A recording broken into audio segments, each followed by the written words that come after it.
So, who's excited to see tonight's guests? Oh, who's just pleased to be indoors out of the rain? Yay! It's been terrible, hasn't it? Oh, incredible thunderstorms this week. Just 65,000 lightning strikes over the south of England. I mean, the bad weather even took Britain's Got Talent off the air for 5 minutes. 5 minutes. It's affected the voting. It's possible they might not have a winner to send to this year's Royal Variety Show. Here's hoping. Now, all that thunder and lightning, I mean, there was so much banging and flashing, I thought Love Island had already started again. Banging and flashing, yeah. Contestants have been announced for the new series next week. Now, here, this is an extraordinary fact for you, ladies and gentlemen. More people applied to be a contestant on this year's Love Island than applied to go to Oxford and Cambridge universities combined.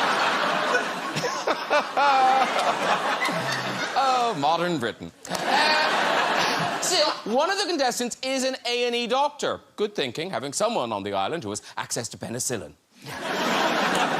And talking of smug, fake-tanned, egotistical sex pests, Donald Trump has had another busy week. He finally had his long-awaited meeting with Kim. No, not Kim Jong-un. No, Kim Kardashian. There she is in the Oval Office, the woman with the world's most famous arse. No? Now, Trump loves Kim Kardashian. You know, one more K, she'd have his favourite initials. Yeah. He's not my president. Before the actual meeting, they did the normal kind of small talk, you know. Kim asked Trump if he had a favourite bar. He said, yes, Roseanne.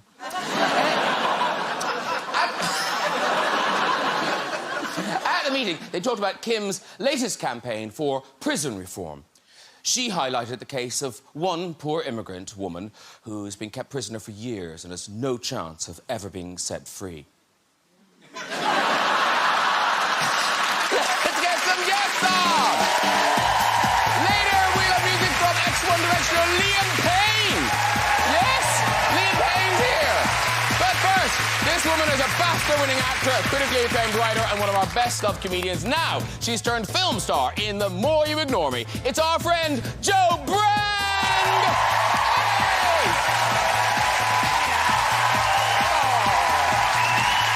Hey! Who's our friend, Jo Brand? Have a seat, too.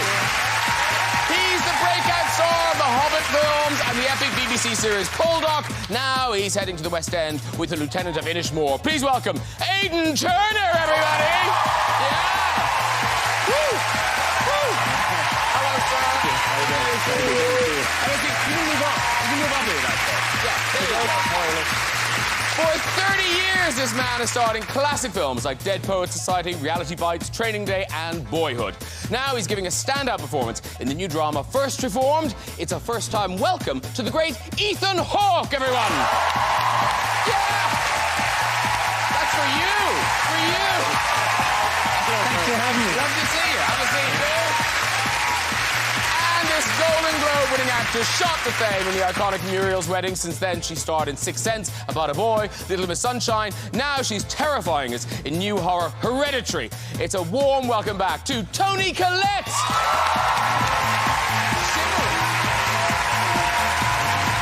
She's shivering.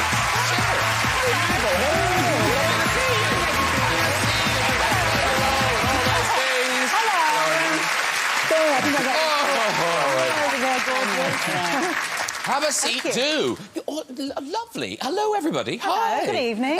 Welcome back, Jo. It's been a while, Jo. Graham, it's been a long time. It has. And Toni, you've been many times, but welcome. I can actually recount how many times I've done this show. It's just a blur. You try to blank them out. You'll learn this, Ethan and Aidan. Yeah. And Ethan, though, you've done this extraordinary range of films, but apparently you know if someone comes up to you, the film that they like. Well, I can have a kind of general guess. You know, like my kids' mothers generally like Reality Bites. You know, they had my picture up in their locker in high school and things like that. there's a certain geek that always likes Gattaca. Of course, yes. There's a certain earnestness in the eyes of a Dead Poets Society lover. A certain toughness to a Training Day fan. Yo, Jake, where's the money? You can you feel them out as they approach. Because the shouting out thing is so weird. I mean, you've talked on this show before about the Muriel's wedding thing, and because it's nearly 25. Apparently so. Yeah, okay, so I shut up. Okay. No, not at all. It is. It's a long time ago. That character is still so dear to so many people, and they want to talk about it. And it's a lovely, lovely thing. But I do get "You're terrible, Muriel" quite often. Still, they still shout to it. this day, yeah. That is bonkers, isn't it? A little bit. It's kind of lovely. It meant something to them. Yes. Because, Joe, you must get sort of recognised all the time. Well, I do, but mainly negative. No, I say that. And, you know, also in the weirdest of places, having a smear. Sorry, yeah, I know. And this young doctor was, like, down the business end, and he said, "Don't I recognise you?" Which end are you talking about? So it's nice to be recognised. It is. It is, yes. And Aidan Turner, obviously, you're in the Hobbit films and you're about to start the 4th season of Poldark. So now a lot of Poldark fans watching. Should we just, like, ripping a Band-Aid off? Should we just do it? Should we just see it? I have no idea what you're talking about. Here it is. There we go. You've seen it. It's over. Is it, though? Is it really over? No, you're not going to see it again. That's it. It's done. But now, you would think everyone... How could you not like that photograph? But apparently not everyone is a fan of that photograph. Who's not a fan of it? I heard, isn't there an organisation that... Well, they weren't a fan of the technique on the day that I used in the actual show. We had the chairman of the Scything Association or something showed up to show me how to do it. What were you actually doing? Well, it's scything, so it's a bit like golf or putting. You just kind of do this. And I thought, there's no drama in that, so just get stuck into it. And was it the chairman of the Scything Association was there? I think so, yeah. With his busy schedule, I mean, that's extraordinary. and was he giving you notes? He was giving me notes, yeah, but I didn't take them, and he was really disappointed, and he left in a bit of a huff, I think, yeah. Oh, no. What a rebel. You weren't taking your scything seriously. No, I wasn't. I think I did all right. Something to work on in the future. Maybe it is. Maybe it is. Yeah. You're probably just annoyed about the top off. You weren't taking it seriously. Sure, yeah. Right. Keep showing. There she blows. Well, you're not going to do that with me, are you? Naked lawn mowing.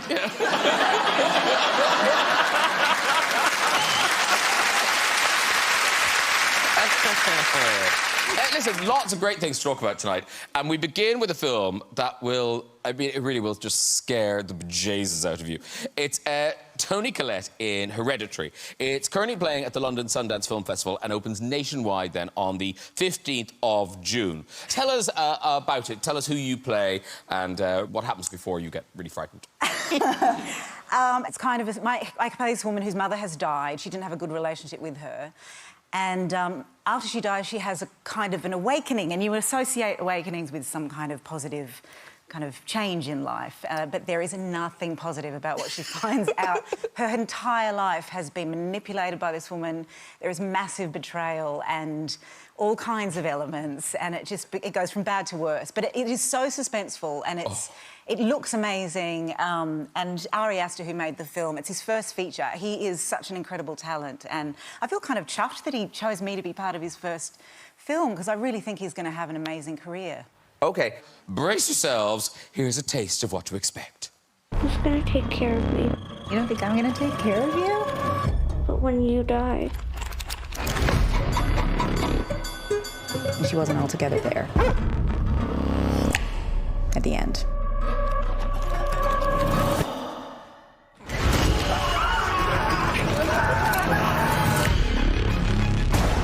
I don't like this. Dad, I don't like this. What's happening? Peter! Don't you ever raise your voice at me! I am your mother! Please stop! Mom, what's happening? Make it stop! Make it stop! I just don't want to put any more stress on my family.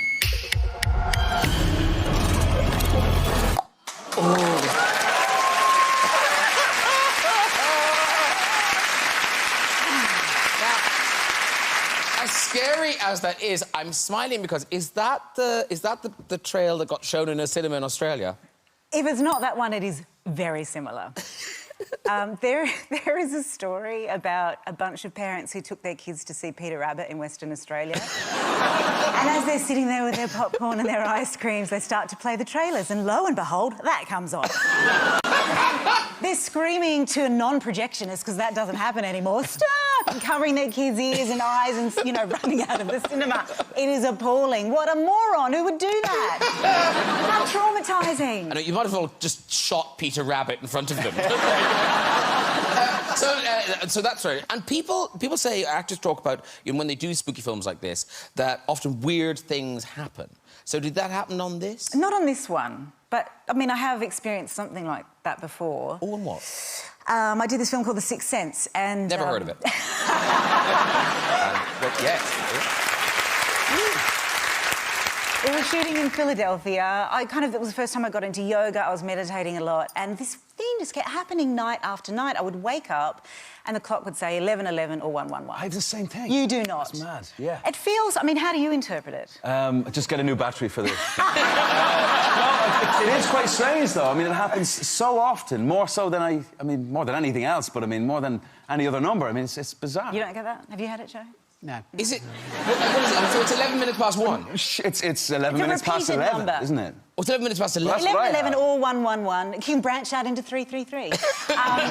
But for me, I always interpret it as, like, somehow I'm on the right track, or, you know, yeah, I don't know. It's a mystery. I don't understand it, but it feels somehow comforting. Well, I think, isn't there some sort of weird unconscious thing going on in your head? Because I can do a thing where I say to myself, I've got to wake up at 6:32. And you wake up at 6:31. And I wake up at 6:32. Right. So I think your brain is actually much cleverer than than we realise. Yeah, absolutely. But Joe Brandon, you have dabbled in the dark arts, have you not? I have. Yeah, you did. Pray do tell. Yeah. Was it the Ouija board you did? It was a Ouija You did board. not. I did. Oh, I'm too scared to do that. Oh, well, no, it's great. But we were obviously... and so we thought we'd have a go. And without any prompting at all, this glass that we all had our fingers on spelt out, knowledge is not free, right?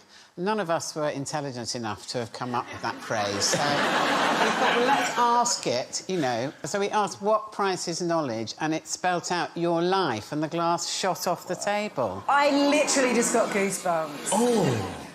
No, I've never done it because you've done it, haven't you, Ethan? I've done it. Yeah. You're giving some power to this, and I'm liking that, because my sister and I were doing the Ouija board once. I was about 12, and my sister asked the Ouija board who I was in my past life. I was on the board. I mean, technically, my fingers were touching it, and it spelled out James Dean. I might have affected it. I might have made it.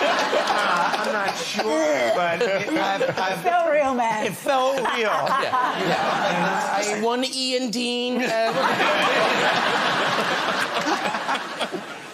Moving on. Ethan Hawke's film is called First Reformed. It opens in UK cinemas on 13th of July, also playing at the London Sundance. And you play a priest, and he's struggling. Yeah, I don't know why I find that funny. He gives very good, and not just a priest, but a priest who's kind of struggling. He's kind of a crisis of faith. That you understand. What are you struggling with, darling? Crisis inside, faith issues. Yeah. Sure. Yeah. I mean, it's quite it's a dark story, but it has an amazing, Paul Schrader, Taxi Driver, Raging Bull, all those things. So presumably... It's a beautiful, serious portrait of a person struggling with where is the leadership today in regards to the environment crisis. I'm counseling a young man who's struggling with his upset about bringing a child into the world because of the way the environment is. And I'm trying to counsel him in his faith. And slowly there's a connection made between the two of us that challenges my faith and challenges my position. And it's written by the same guy who wrote Taxi Driver, Paul Schrader. He's written and directed a lot of amazing movies. He's in his 70s now, and it's so clearly the same voice. It sounds incredible. I can't wait to see that. Well, you can watch a bit now. Oh, come on. This is you struggling to find a Christian response to what's going on. So we should pollute so God can restore? we should sin so God can forgive. I don't think that's what the apostle meant. I think we're supposed to look with the eyes of Jesus into every... You don't live in the real world. Right. You don't. You are a minister at a tourist church that no one attends. Do you have any idea what it takes to do God's work? I'm trying. To maintain a mission of this size, the staffing, the outreach, the amount of people that we touch each day. Who's that priest that you like so much? Thomas Merton. Thomas Merton. He didn't live in the real world either. Yes, he did. No, he was a monk who lived in a monastery in Kentucky and wrote books. Well, somebody has to do something. It's the earth that hangs in the balance. Well, what if this is his plan? What if we just can't see it? You think God wants to destroy his creation? He did once. For 40 days and 40 nights.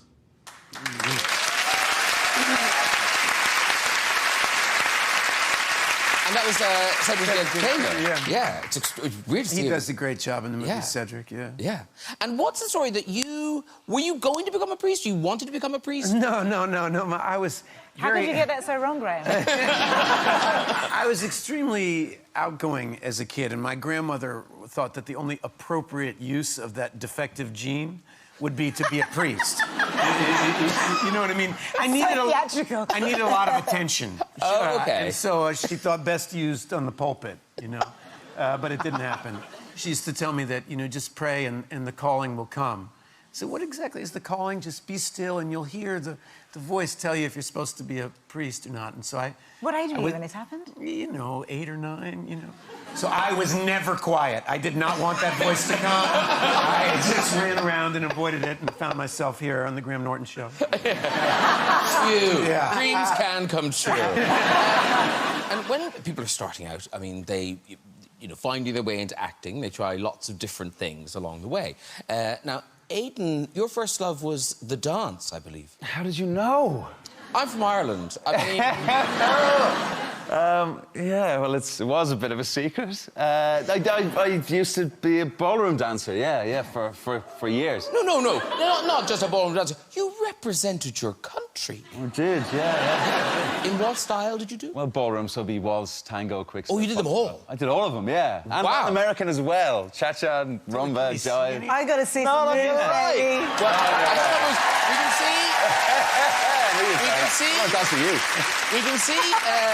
I don't know how old Aiden is. You're not moving. This is just a picture. Now, earlier, I thought you looked the same, but you don't really. Ah, yes, look at that. There you are. And, I mean, those are some plucked eyebrows there. Those are... They're never plucked. There's a lot of L-neck going on in the hair and fake tan, but the eyebrows are all me. Look how serious you are. It's a tango. It's a very serious dance. Yes. Oh, God. I'd be... In your teens? 15, 16 or something. Oh, so sweet. Why did you give it up? Why did I give it up? I don't know. I should have stuck at it, actually, shouldn't I? I don't know. I mean, you have to be very good to go pro, and it's too much discipline and all that. Yeah, learning lines is easy. Yeah, it's easy. Because now, Ethan, you know, once you decided to be an actor, so your first big break, a movie loads of people love, Dead Poets Society. You're amazing in it. And is this the movie your children have seen this film? Mm-hmm. My mother forced them to watch it, and about 3/4 of the way through, my son said, "So when do you come on, Dad?" And you've been watching me for an hour and a half. So when are you? It's just really, it's heartbreaking, though, isn't it? Oh, the crooked teeth, yeah! It is weird, that first moment when your kids realise that you're on telly. I remember mine... when she's about 3 or 4 running and going, Mum, Mum, you're on the telly. And I was like, oh, how sweet. Went in, Teletubbies.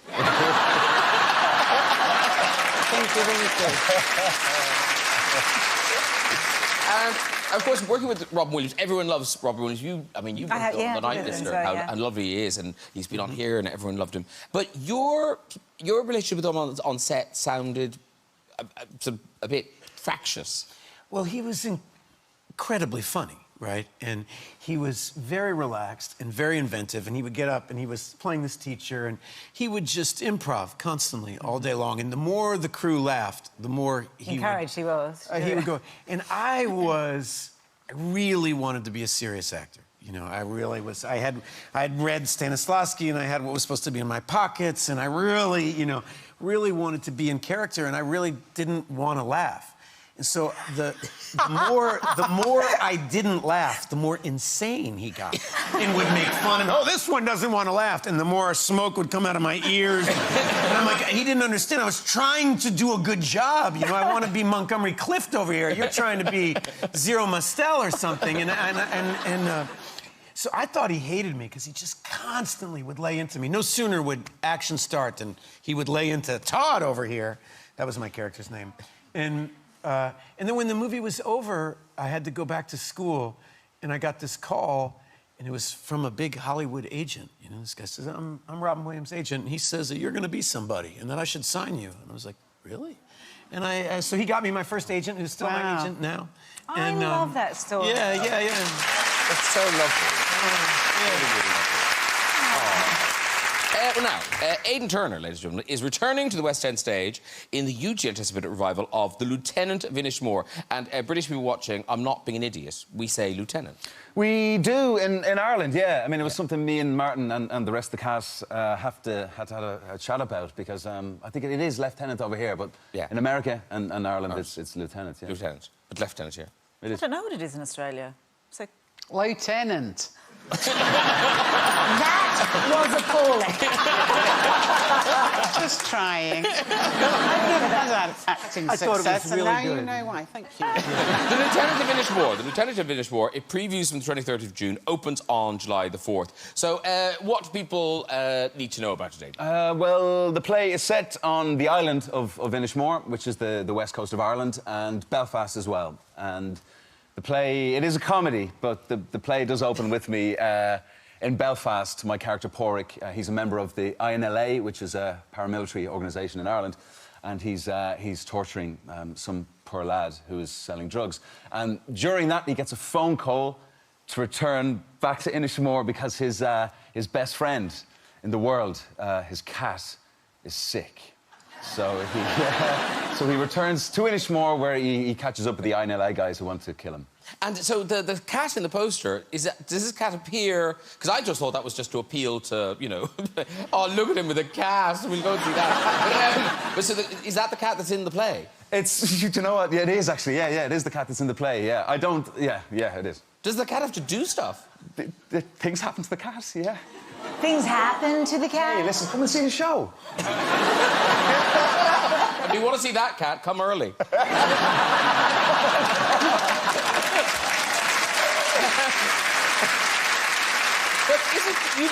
you have a hard time with cats. Well, I'm allergic to cats, but that photo shoot... yeah, Michael, the director, Michael Grandage, doesn't know this, but that was a really tough day for the photo shoot. I was welling up all the time. I'm highly allergic to cats. Okay. So it's Martin McDonagh, so it's kind of... It's very funny, but it's quite... It is. It's really dark, but it's hilarious. I mean, Martin, you know, he's got that talent for making violence just quite funny and absurd, and he's sort of, you know, he just has a knack for that, you know. And he just did 3 billboards and everything. Yeah. But it's directed by Michael Grandage. Yes. And you were saying that Michael perhaps thought of you because of Poldark. Yeah, well, Michael lives... He's from Cornwall, and obviously Poldark, the show I'm in, is shot there, is set there. So, yeah, and I don't know if you've been to Cornwall, but... I mean, my face is kind of everywhere, isn't it? It's on mugs and it's on dishcloths and it's on a lot of things. So I just think I was in his psyche all the time, you know? The meeting was quite random, you know? I don't know why he called me, but I just think I was there, you know? He was just drying the dishes. I think so, yeah. But the thing is, you know, obviously people love Poldark merchandise, but not everyone wants to buy it. Some people make their own. OK. Now, where is Angela? Where's Angela? Oh, there's Angela. Now, where do you live, Angela? In Suffolk. In Suffolk, OK. And Angela, she loves to knit. Oh, great. But she has gone Poldark crazy.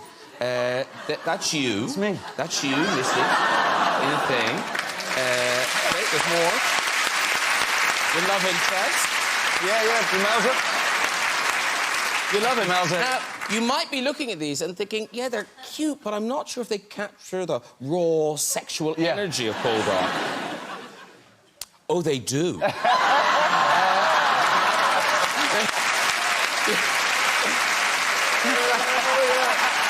good technique. Did you not knit some grass, Angela?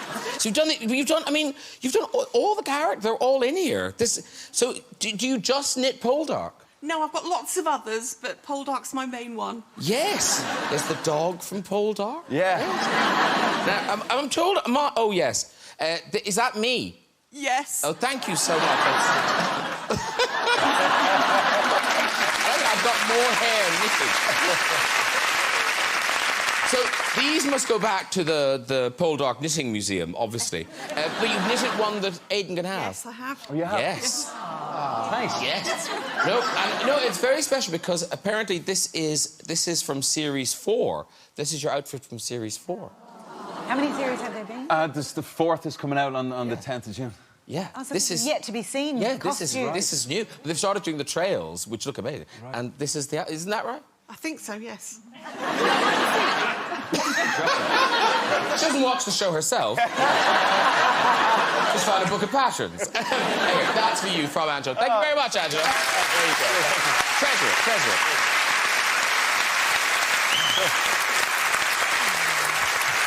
That's really sweet. And Aidan, tell me this. In the play, are there any older actors? Well, I mean, what do you mean, older actors? Like, There's actors that are older than me. Yeah. No, it's just because... Ethan Hawke, you've had an extraordinary experience working with an older actor. I wondered if that's where you were going. Was this on Broadway? I was on Broadway once, yes, and I was doing a scene... This is unbelievable. Go. I was doing a scene with the great Richard Easton, a Canadian actor who actually was in the RSC for 25 years. And we were doing a scene where he's playing my father, and I have to ask him for money, and he would get very angry and shout at me. And he would shout and shout and shout and shout. And one day we're doing it, and he was getting particularly mad and particularly heated. And he had a heart attack and fell down on center stage.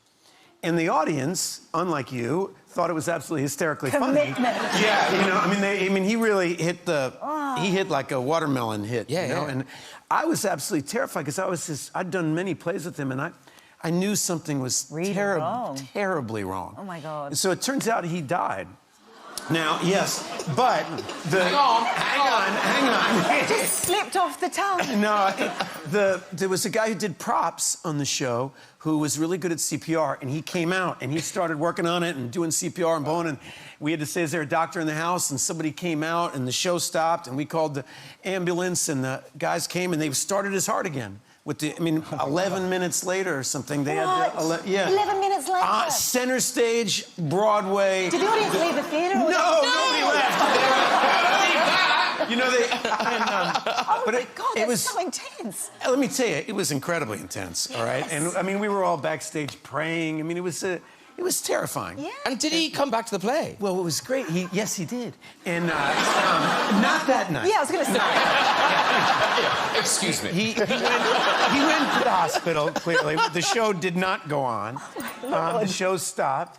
And a couple days later, I got a call, because we were friends, and he wanted me to come. I came to his hospital room, and he ran lines with me, because he wanted me to go back to the cast and the crew and everybody and show that he didn't have brain damage, and he remembered all his lines, and that his understudy better cool his jets, because he was coming back.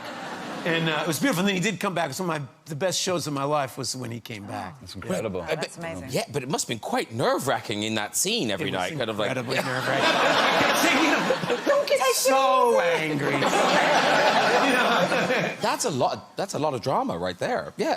That is a lot of drama right there. So that might happen to you. Maybe. Well, the guy you're torturing, you know, it might go wrong. Sure. There's the cat He's hanging upside down by his ankles, so I mean... Because you've done loads of stage, but presumably nothing that... Oh, my Lord, no, nothing like that. No way. I've died on stage loads of times. What are you referring to? I'm referring to people not laughing. Wanting me dead. Yeah, that's happened loads. Now, Joe Brand... Yes, Graham. Joe Brand is hitting the big screen in a film. This is something... The film she wrote based on your own novel, The More You Ignore Me. It opens on July the 6th. And you must be so proud. I mean, this is an extraordinary achievement. I am. I'm really proud. You should I mean, I don't know if it's any good or not. It is! Well, I don't know, because I can't judge my own work at all. I just can't. And so, if other people say it's good, I'm happy to believe them. But, yeah, I am really proud. I can't believe it's actually happened. And tell us about the family at the centre of the story. OK, well, it's called The More You Ignore Me. It's set in the 1980s, and it's a rural... family. We filmed it actually just outside Blackpool in the winter, and it was meant to be summer, so we were all a bit cold. But it's a fantastic place. And it's a family in which the mother has mental health problems. Basically, she has schizophrenia, and the father has become her carer. They have a young daughter, and it's just really the story of how that family survives, really. And the story, as you say it could play out in different ways. It could be a very bleak story, and there are bleak elements, but it seems like the characters are given permission to find the funny in this situation. Well, absolutely. I mean, I think the things are, having been a psychiatric nurse for 10 years, you cannot do that job without having a sense of humour, and it's an inclusive sense of humour. No one I knew who was a nurse ever laughed at anybody. We just kind of pull people in, you know. I mean, I remember, for example, I was looking after a really disturbed woman who... She was lovely, but she was, like, high as a kite, and you didn't know what she was going to do next. So we were in the canteen, she had a plate full of roast dinner, and I said, just sit down and eat your dinner. And she got the plate and just went like that on top of my head. And I had kind of gravy, roast potato, sprouts all coming down my face. So I said to her, what's for pudding? And she laughed, and we had a laugh about it. And I think that's kind of really, really important, that you find the humour in it all, really. And there is a kind of... What I was saying to you backstage, there's a kind of hopeful thing about it, in that, you know, broken families, there's odd ways they can be mended. Absolutely, and I think that's another thing people don't think about. You know, they don't think about, you know, someone who is maybe as ill as Sheridan Smith, who plays the main character in it, as her character, will ever find any kind of happiness, you know, but people fit together in weird ways, and that's what I wanted to show, really. I wanted to show how people rub along together and try and get what they want. And there's a lot of warmth about it, hopefully. Well, we've got a clip, and this is you trying to talk down Gina, played brilliantly by Sheridan Smith. Bloody hell. I see what you mean. Uh-oh. What are we going to do? Shall I just go up and try and have a word with her? Unless you... be my guest. They're not a bloody woodworm. Gina. What? Sandra's going to come up and talk to you. Not that big fat ginger slapper. Sorry, Sandra. I've had worse. Oh. Hey, Gina. Come down. It's freezing. If you'd taken notice of the weather forecast, you would have seen that it's going to be mild with sunny outbreaks later. For Christ's sake, Gina, this ladder's going to bloody break. Come on down. Will you promise you won't do anything? Like what? Take me back to that shithole. I couldn't stand it, please. Please, Sandra. Do I look like a bullshitter? That's The More You Ignore Me. It opens on the 6th of July, and there's very much a lot of it, Joe. Seriously, you deserve it. Thanks. Right, it's time for music. This man is a former member of global phenomenon One Direction, who's gone on to solo stardom with a string of hits to his name. Here performing Familiar, it is Liam Payne.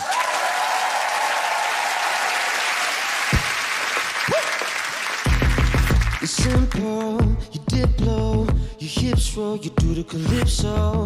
An intro is all that I need. Oh yeah, y empiezo primero. Tú sabes lo como refiero. De cero, sabes que estoy pedir. Whoa, I just wanted to get your name. But if it's cool, I wanna get inside your brain. Come bring it, familiar. Well, I'm feeling ya. So what's on your mind for later tonight? Let me be the one to fill it up. Come bring it, familiar. Well, I'm feeling ya. So what's on your mind for later tonight?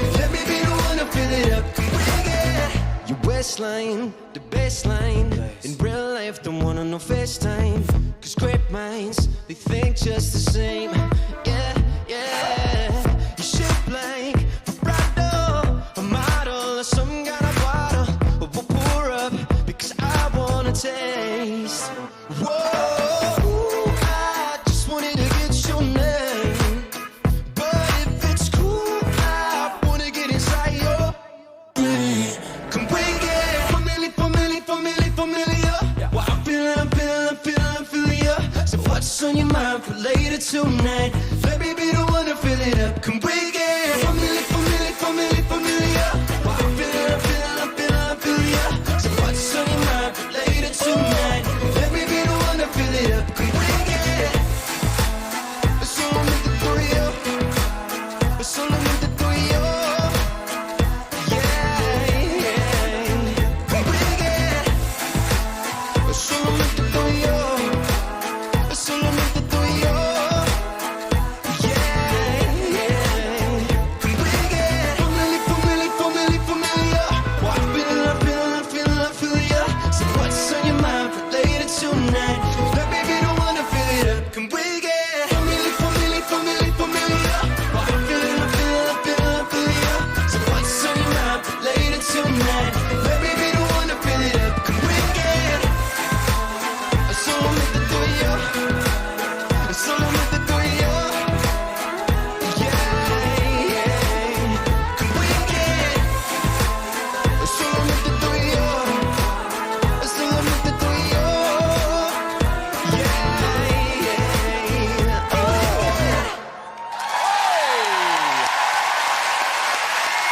Thank you. Beautiful. Liam Payne, ready?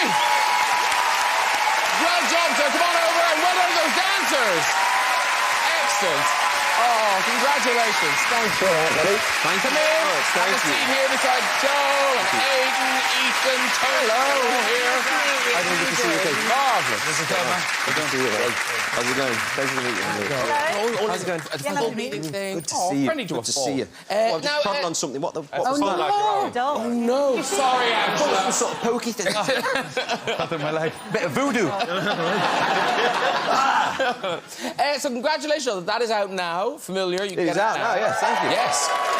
And presumably there's an album. Yes. It's going to be out in September. It's kind of like a very mixed bag because when you find your feet throughout the music industry, you explore so many different types of music, and I wanted to go everywhere. One Direction never had a collaboration, and I've got like 6 or 7 different people on there, which is a bit like a playlist. And obviously, I think that playlists are, just as important as albums these days, so I wanted to make my album like a playlist, so... OK. Now, weirdly, it is almost to the day a year since you were last on the show.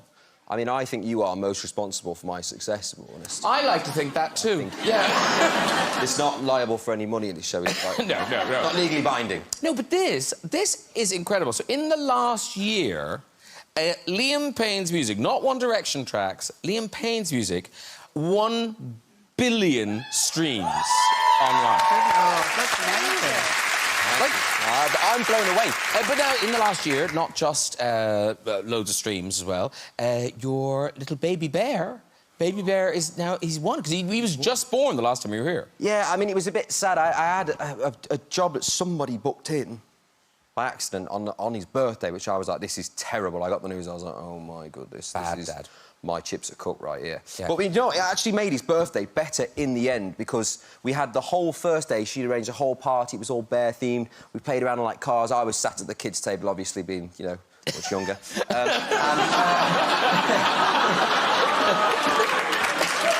Listen, the kids got better food. It was simple. We were eating sushi and posh stuff, and I was like, but he's got fish fingers.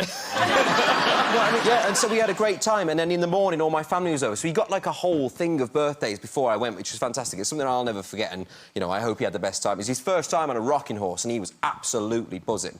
He was like, I love this thing, yeah, give me some more of that. It's nice. And it's so sweet, of course, because he won't remember any of it. Can I just ask if you've got any dancing jobs going? It looks quite fun, doesn't it? They were having a great time. Yeah, they're fantastic. They're amazing, and they do the most part of that. I just try and join in as best I can. Oh, Have you seen our man dance here? He's very good. He danced to Ireland. He wants to. I can do some of that. Mine's called. I call it movement. It's not actually dancing. And are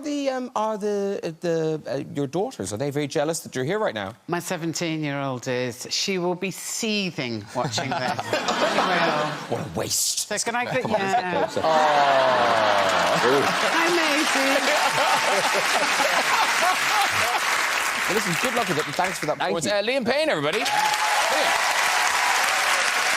Right. Nearly it for tonight. Here we go. We've got just time for a visit to the big red chair. But hold on a second, because I forgot to move this. It's really technical. I'll just plug it in. Finished. OK. So, who's there? Hello. Hi. Keen. What's your name? I'm Helen. Helen. And where are you from, Helen? I'm from New Zealand. Oh, home of the story. Home of the story. And are you travelling, working here? What's the story? I've been living here for 3 years. 3 years? Yeah. One beyond the visa. And,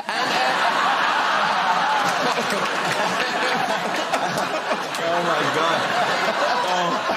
I'll keep her talking. I'll keep her talking. Come now. Off you go with your story. Brilliant. So I work in a hospital. I'm a radiographer. So a guy comes into the emergency department and he tells the doctors that he was outside and he was gardening naked, as you do. And he slipped and he fell on a sweet potato. Likely story. Unfortunately, now there's a sweet potato up his bum.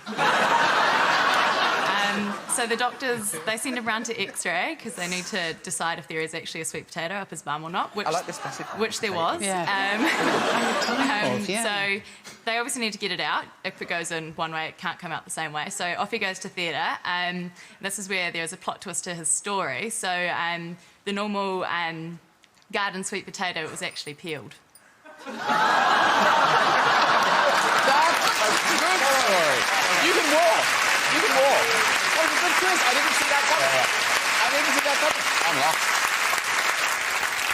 coming. He said he fell out in the garden, but it wouldn't have been peeled if it was just in the ground. All right, OK. Yeah. I like the way she specified what potato. Yeah, the sweet potato. It was a sweet potato, wasn't it? Sweet potato. It might have been mashed potato at the end of it, you never know. Let's not go into it. That would have been easier to get out, but anyway. Should we have another story? Here we go. Harder to get in. Hello. Hello. Hi, what's your name? Yes, Tom. indeed. Tom. Lovely. And what do you do, Tom? I sell wood. Do you? Yeah. Is it chopped? Is it living? What's it? Whatever you want to do to it, you can chop it, plane it. Yeah. Excellent. Anytime. Where do you do that? In Clapham, actually. Even though I've got a Dudley accent, I'm living down here now, Okay, yeah. for all your wood needs in Clapham. Yeah, go to Clapham. He's your man. Yeah. OK. OK, off you go with this story. I've not always sold wood. I used to be a holiday rep in Ibiza. So I'm waiting at the airport one day and the Dublin flight comes through and a fella's walking towards me, dragging his case in one hand and a portable TV on his shoulder. So, OK, mate. The TV, can I ask what that's for? It's a bit of a strange thing to bring on holiday. And he just looked at me and went, the game on Saturday, Gaelic football, it's only on Irish TV.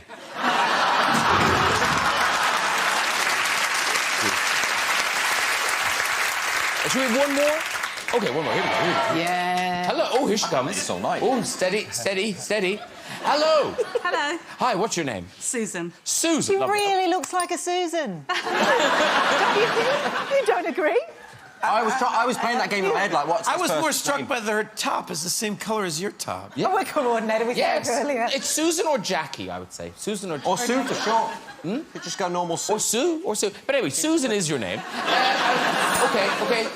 Where's she from, Toni Collette? I'm not psychic. Where are you from? I'm from a little village just outside Stevenage in Hertfordshire. Oh, Stevenage. For a moment, she didn't know either. Stevenage. OK, off you go with this story. Years ago, I had a best friend called Jackie who had a... Oh, my goodness! I love this game. It's awesome. You're psychic. This is all doing to your film. All doing your film. Sorry, Susan, we got distracted. We did. Your best friend, Jackie. Your best friend, Jackie. She had a boyfriend who had just got a brand new convertible car. And he turned up at the house and offered to take us, me, Jackie, and my 2 children out for a little trip around the village. So we got in the back, me and my 2 children got in the back. We drove around the village and stopped at the village shop. We went and bought some ice creams and all got back into the car to drive home. And I looked down and my daughter Grace had dropped her ice cream down her leg. I was horrified because I thought that he was going to freak out because it was a brand new car. So I said to Grace, lick it off, lick it off. And she did. It turns out it wasn't ice cream, it was bird's poo.